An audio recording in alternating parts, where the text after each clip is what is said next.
नमस्कार साथियों। आज हम एक बहुत ही खास विषय पर चर्चा करेंगे। ये विषय इतना इम्पोर्टेंट और इतना खास है कि ये आपके जीवन को बदल सकता है। हमारे समाज में विशेष रूप से दो तरह के लोग पाए जाते हैं, जिसमें 95-98% लोग एक तरह के होते हैं और मुश्किल से 2 से 5% लोग दूसरी कैटेगरी के होते हैं। अपनी बात को आगे समझाने के लिए सबसे पहले मैं आप लोगों को एक कहानी सुनाता हूँ। एक समय की बात है, एक राजा था। तो राजा काफ़ी बूढ़ा हो चला था और राजा को इस बात की बड़ी चिंता थी कि उसके बाद उसके राज्य का उत्तराधिकारी कौन बनेगा। उसके 2 बेटे थे और दोनों बेटे जुड़वा थे। दोनों बेटे एक साथ पैदा हुए, एक साथ उनकी शिक्षा दीक्षा हुई और उनकी योग्यताएं भी लगभग एक जैसी थी। राजा इस बात से बड़ा कंफ्यूज था कि वो अपने बाद इन दोनों भाइयों में से, अपने दोनों बेटों में से किसको राजा बनाए। अगर एक बेटा बड़ा एक छोटा होता तो उसके लिए बड़े बेटों को राजा बनाना बड़ा आसान था। दुविधा ये थी कि किसको राजा बनाए, किसको ना बनाए। काफ़ी विचार विमर्श करने के बाद, अपने मंत्रीगण से चर्चा करने के बाद भी वो किसी निष्कर्ष पर नहीं पहुंच सका कि वो दोनों बेटों में से किसे राजा बनाए। उसके राज्य की सीमा के पास एक फकीर रहा करता था। जब भी उसके राज्य में कोई दिक्कत होती थी तो लोग अपनी प्रॉब्लम सॉल्व करवाने के लिए, अपनी समस्याओं का समाधान ढूंढने के लिए उस फकीर के पास जाया करते थे। तो राजा ने भी उसी फकीर के पास जाने का फैसला किया। राजा उस फकीर के पास गया और राजा ने फकीर से अपनी समस्या बताई कि वो दोनों बेटों में से किसी राजा। तो फकीर ने उसे एक उपाय सुझाया। फकीर ने उससे कहा कि तुम दोनों बेटों को थोड़े से रुपए दे दो, बहुत थोड़े से रुपए देना, और उनसे कहना कि वो आपको इन्हीं रुपयों से अपने पूरे महल को भर देगा। राजा वापस गया और राजा ने अपने दोनों बेटों को कुछ रुपए दे दिए, बहुत थोड़े से दिए, और ये कहा कि तुम दोनों को अपने अपने महलों को इन पैसों से पूरा भर देना है, वो पूरा भरना है। पैसे बहुत कम थे और दोनों राजकुमारों के महल अलग अलग थे और बड़े बड़े महल थे। अब शर्त ये थी कि इतने कम पैसों में महल को कैसे भरा जाए। प्रतियोगिता ली गई और उनकी योग्यता को जांचने के लिए एक निश्चित तिथि दे दी गई कि इस दिन तक आपको अपने महल को पूरा भर देना है। अब दोनों राजकुमार ये सोचने लगे कि इतने कम पैसे में महल को कैसे भरा जाएगा। एक राजकुमार ने सोचा कि इतने कम पैसों से इतना बड़ा महल भरा तो नहीं जा सकता।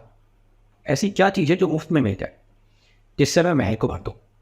तो उसने सोचा कि ऐसी एक ही चीज़ है जो मुफ्त में मिल सकती है, वो है कूड़ा। कूड़ा कचरा अगर मिल जाए तो उसे भर दो।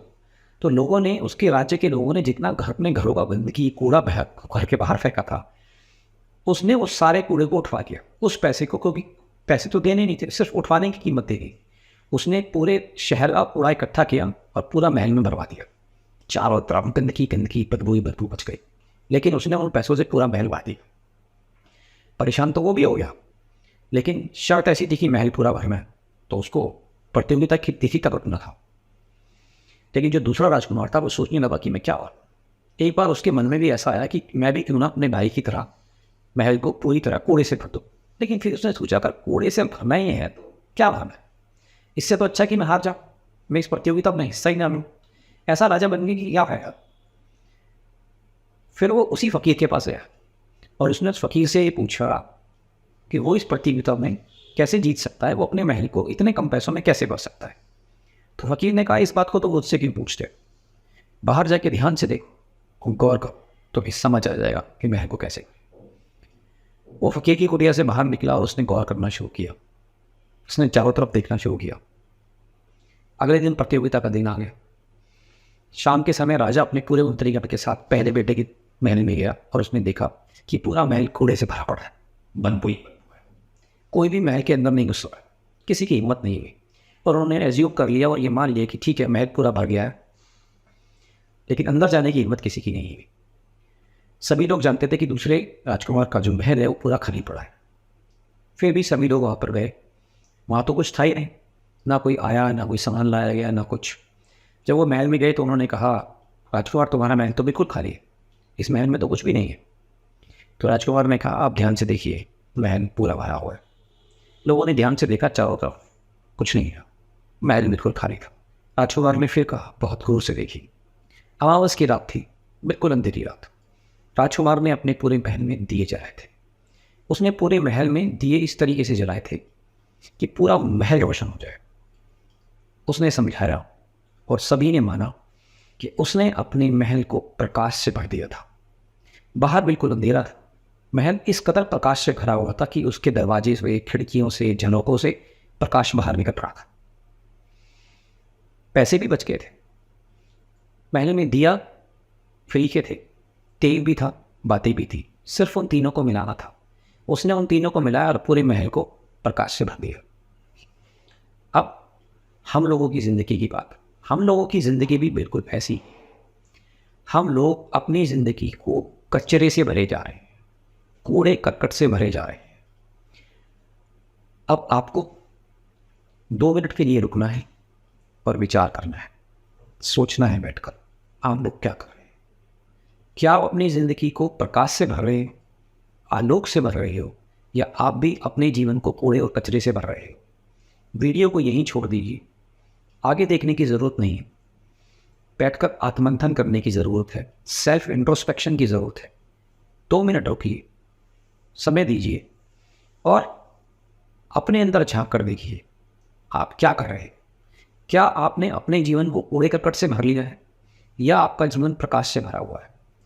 क्या आपका जीवन ऐसा है जिसने दूसरों के जीवन में प्रकाश ला दिया है, दूसरों के दिए जला दिए हैं, दूसरों की जिंदगी को भी रोशन कर दिया है? या आपका खुद का जीवन ऐसा हो गया है कि उसमें से इतनी दुर्गंध आ रही है कि दूसरों का भी जीना उसमें मुश्किल हो गया है?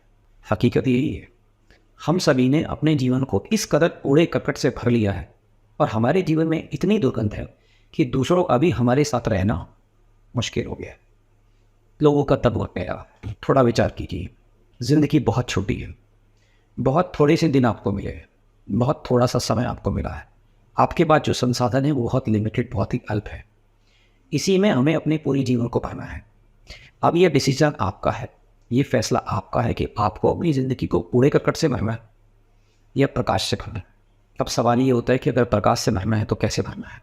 क्या है तेल, क्या है बाती, क्या है दिया? मनुष्य के भीतर सब कुछ है, आपके अंदर सब कुछ है। वो सब कुछ भी आपके अंदर है जो राम में था, जो कृष्ण में था, जो मोहम्मद में था, जो गौतम में था, जो महावीर में था। वो सब कुछ तुम्हारे अंदर है। बाहर से कुछ भी लाना नहीं है, बाहर से कुछ भी इंपोर्ट नहीं करना है, सब कुछ है। लेकिन दिक्कत ये है, तुम्हारा दिया कहीं पड़ा है, तुम्हारी बाती कहीं पड़ी है, तुम्हारा तेल कहीं पड़ा है।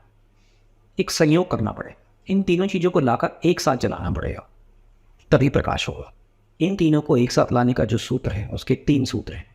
सबसे पहला है चित्त की स्वतंत्रता, आपके मन की स्वतंत्रता। बैठो, सेल्फ इंट्रोस्पेक्ट करो, आत्ममंथन करो और देखो क्या आपका मन, क्या आपका चित्त स्वतंत्र है या परतंत्र है? जवाब आप भी जानते हैं, जवाब मैं भी जानता हूँ। अपने चित्त को स्वतंत्र कीजिए, पहला सूत्र। अपने चित्त में, अपने मन में सरलता लाइए, अपने चित्त में शून्यता लाइए। स्वतंत्रता, सरलता, शून्यता, यही है वो तेल, दिया और बाती जिनके सहयोग को आपको मिलाना है और आपका पूरा जीवन प्रकाश से भर जाएगा, आलोक से भर जाएगा। अपनी अगली वीडियो में हम इन तीनों पर अलग से बात करने की कोशिश करेंगे। मैं पूरी कोशिश करूँगा कि मैं मन की स्वतंत्रता, सरलता और शून्यता पर एक अलग से वीडियो आप लोगों के लिए ला सकूं। धन्यवाद।